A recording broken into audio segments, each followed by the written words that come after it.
பெரியோர்களே, தாய்மார்களே, ஆண்டவராக இயேசு கிறிஸ்து உங்களை நேசிக்கிறார்.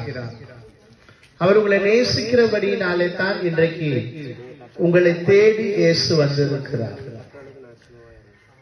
நம் ஆண்டவராக இயேசு கிறிஸ்து அவர் வாழ்ந்த காலத்திலே நன்மைகளை செய்கிறவராய் சுற்றித் திரிந்தார். தீமைகள் அல்ல, நன்மைகள் செய்கிற தேவன். அந்த தேவனை குறித்து நாங்கள் பாடல் மூலமாக, சாட்சியின் மூலமாக, செய்தியின் மூலமாக உங்களுக்கு அறிவிக்கும்படியாக வந்திருக்கிறோம்.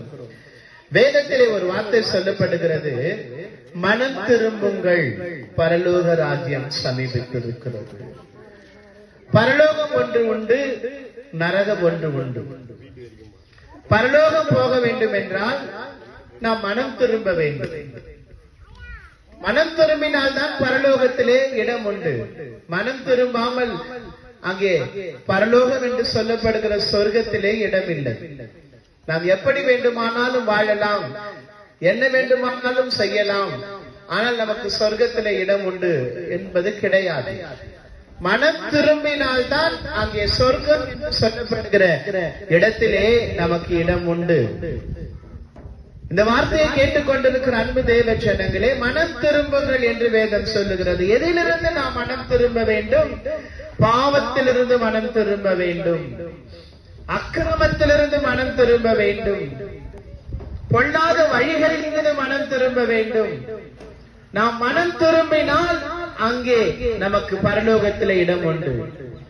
வேதத்திலே ஒரு வார்த்தை சொல்லப்படுகிறது, பாவங்களை மன்னிக்க மனுஷகுமாரனாக இயேசு கிறிஸ்து ஒருவருக்குத்தான் அதிகாரம் உண்டு. ஒரு பழமொழி சொல்லுவாங்க, முள்ளாலதான் எடுக்கணும் அப்படின்னு சொல்லுவாங்க. பாவம் இல்லாதவர்கள் தான் பாவத்தை மன்னிக்க முடியும். இந்த உலகத்திலே நாம் எல்லோரும் பாவத்திலே தான் பிறந்தோம். பிறக்கும் பொழுது தாயின் வயிற்றிலே பிறக்கும் பொழுது நாம் பாவத்திலே தான் பிறந்தோம். ஆனால் ஆண்டவராக இயேசு கிறிஸ்து ஒருவர் தான் பாவம் இல்லாமல் இந்த உலகத்திலே வந்து பிறந்தார். பாவம் இல்லாமல் நமக்காக வாழ்ந்து காண்பித்தார். கடைசியிலே பாவத்தை சிலுவையிலே சுமந்தார்.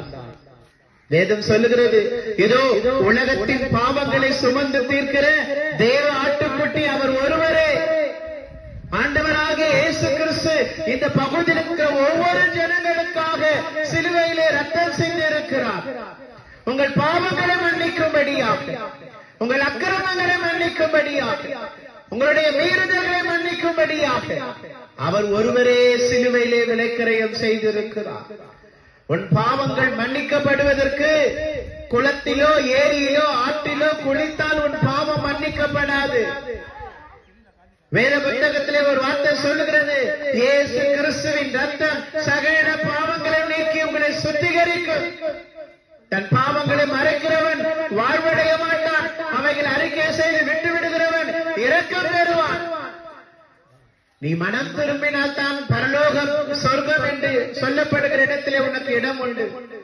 இந்த வார்த்தையை கேட்டுக்கொண்டிருக்கிற அன்பு தேவ ஜனங்களே, உங்கள் பொல்லாத வழிகளில் இருந்து மனம் திரும்புங்கள், உங்கள் பாவங்களிலிருந்து மனம் திரும்புங்கள். நீங்கள் மனம் திரும்பினால் இயேசு உங்களை மன்னிக்க வல்லவராயிருக்கிறார். அவர்தான் சிலுவையிலே நம்முடைய பாவத்தை சுமந்தார். பாவம் இல்லாதவர் தான் நம் பாவத்தை மன்னிக்க முடியும். பாவத்தை மன்னிக்க ஒருவருக்குத்தான் அதிகாரம் உண்டு, அவர் ஆண்டவராக இயேசு. அவர் உன் பாவத்தை மன்னிக்க இன்றைக்கும் ஆயத்தமாயிருக்கிறார். உன் குற்றங்களை மன்னிக்க இன்றைக்கும் அவர் ஆயத்தமாயிருக்கிறார். இந்த வார்த்தையை கேட்டுக்கொண்டிருக்கிற அன்பு தேவ ஜனங்களே, நீங்கள் இருக்கிற இடத்திலே கூட உங்கள் பாவங்களை நீங்கள் அறிக்கை செய்வீர்கள் என்றால் அருள்நாதர் ஆண்டவராக இயேசு கிறிஸ்து அவர் மன உருக்கம் உள்ள தேவன். வேதம் சொல்லுகிறது, நீதிமான்களை அல்ல பாவிகளையே ரட்சிக்கிறதற்காக இயேசு இந்த உலகத்திற்கு வந்தார். பாவத்திலே வாழ்கிற ஒவ்வொரு மனிதர்களை இயேசு இந்த உலகத்தில் இருந்து அவர்கள் பாவத்திலே மன்னித்து, அவர்கள் அக்கிரமங்களை மன்னித்து பரலோக ராஜ்யம் என்று சொல்லப்படுகிற அவர் இருக்கிற அந்த இடத்திலே கொண்டு போய் நம்ம சேர்க்கும்படியாக நம் ஆண்டவராக இயேசு கிறிஸ்து இந்த உலகத்திற்கு வந்தார். இங்கே கூடி நிற்கிற நாங்கள் எல்லோரும் ஏதோ ஒரு விதத்திலே பாவிகளாய் வாழ்ந்து கொண்டிருந்தோம், பாவம் செய்கிறவர்களாய் இருந்தோம், பாவத்தின் அடிமையிலே இருந்தோம், பாவத்திலிருந்து விடுதலையாக முடியாமல் சிக்கி தவித்தோம்.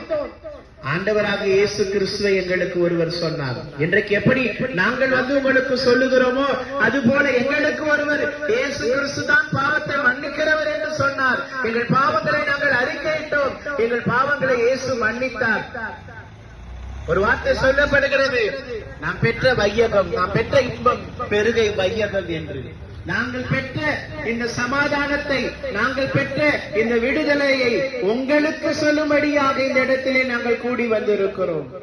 இந்த வார்த்தையை கேட்டுக்கொண்டிருக்கிற அன்பு தேவ ஜனங்களே, நாம் செய்கிற பாவங்கள் மன்னிக்கப்பட வேண்டும் என்றால் ஆற்றிலோ குளத்திலோ நாம் குளித்து விட்டால் நம் பாவம் மன்னிக்கப்படாது. புண்ணிய காரியங்களை செய்துவிட்டால் நம் பாவம் மன்னிக்கப்படாது. தான தர்மங்கள் செய்துவிட்டால் நம் பாவம் மன்னிக்கப்படாது. இதையெல்லாம் செய்துவிட்டு நாம் பரலோகம், சொர்க்கம் என்று சொல்லப்படுகிற இடத்திற்கு போக முடியாது. இயேசுவின் ரத்தம் மாத்திரமே உங்கள் பாவங்களை மன்னிக்க முடியும். உங்களுக்காக இயேசு சிலுவையிலே பாவத்தை சுமந்து தீர்த்தார்.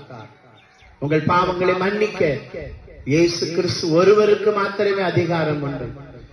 மனம் திரும்பினால் பரலோக ராஜ்யம் சமீபமாயிருக்கிறது. வேதம் புத்தகத்திலே சொல்லப்படுகிறது, கடைசி நாட்களிலே பல இடங்களிலே பூமி அதிர்ச்சி உண்டாகும், கொள்ளை நோய் உண்டாகும், கடல் சீற்றங்கள் உண்டாகும், நாட்டுக்கு விரோதமாய் நாடு எழும்பும், ராஜ்யத்திற்கு விரோதமாய் ராஜ்யம் எழும்பும். இவைகள் எல்லாம் நடக்கும் பொழுது இயேசு வருகிறார் என்று நீங்கள் அறிந்து கொள்ள வேண்டும். இயேசு சொன்ன எல்லா சம்பவங்களும் இன்றைக்கு உலகத்திலே நடந்து கொண்டிருக்கிறது. உங்கள் வயதிலே நீங்கள் பார்த்திருக்க மாட்டீர்கள், கொரோனா என்கிற ஒரு வியாதி, அந்த கொள்ளை நோய் எல்லோரையும் முடக்கி போட்டது. இதெல்லாம் இயேசு கிறிஸ்து ஏற்கனவே சொன்னது. இந்த காரியங்கள் எல்லாம் இன்றைக்கு நடந்து கொண்டிருக்கும் என்றால் இயேசு வருவதும் அது சீக்கிரமாயிருக்கிறது. இயேசு வரும் பொழுது நீங்கள் அவரோடு கூட போக வேண்டும் என்றால், இன்றைக்கு மரித்து நாம் பரலோகத்திற்கு போக வேண்டும் என்றால் மனம் திரும்பினால் தான் பரலோகத்திலே மன்னிப்பு உண்டு. மனம் திரும்பினால் தான் தேவன் மன்னிப்பார். இந்த வார்த்தையை கேட்டுக்கொண்டிருக்கிற அன்பு தேவ ஜனங்களே, ஆண்டவராக இயேசு உயிரோடு இருக்கிறார். உங்கள் பாவங்களை மன்னிப்பார், உங்கள் அக்கிரமங்களை மன்னிப்பார், உங்கள் மீறுதல்களை மன்னிப்பார். பரலோக ராஜ்யத்திலே உங்களுக்காக உங்களை கொண்டு போய் சேர்க்கிற ஒரு கடவுள் இருப்பார் என்றால் அவர் இயேசுதான்.